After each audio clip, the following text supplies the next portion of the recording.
The annual Fraser Institute Report Card on Alberta Elementary Schools frequently highlights schools moving up and down in its rankings, but rarely does a school jump from a 5-year average ranking of 454th out of more than 550 schools to 76th spot. The Herald's education reporter, Sarah McGuinness, visited Blessed John XXIII in northeast Calgary to talk to teachers and students at this remarkable school. Well, John 23rd is a very dynamic school with a very diverse population. We have 610 students in our building, with over 235 of those students being ESL. So we have a very high ESL population.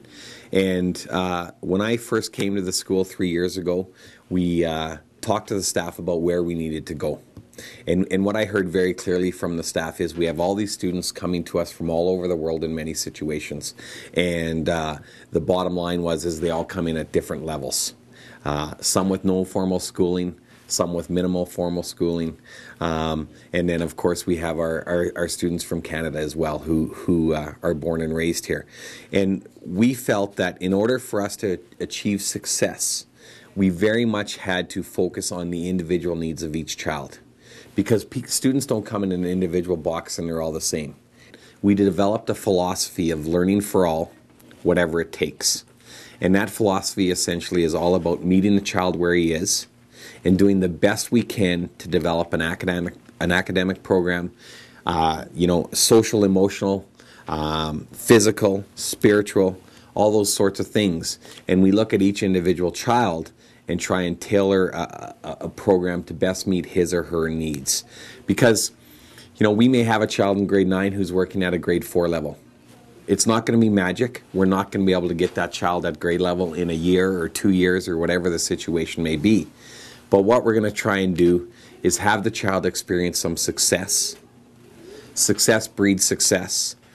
We have high expectations, and then we're able to move forward to try and design a program tailored to meet their individual needs, because it is about the individual child.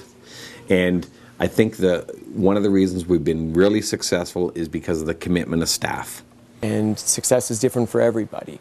And we just work every single day at everybody doing their absolute best. And everybody working together as a team. Everybody has strengths and everybody has weaknesses. And the key is getting the kids to care about not just how they do, but how the other kids in the class are doing. So when someone does well, we all feel that we did well. So that sort of momentum builds, and you can always get way more accomplished as a team than you can as a bunch of individuals.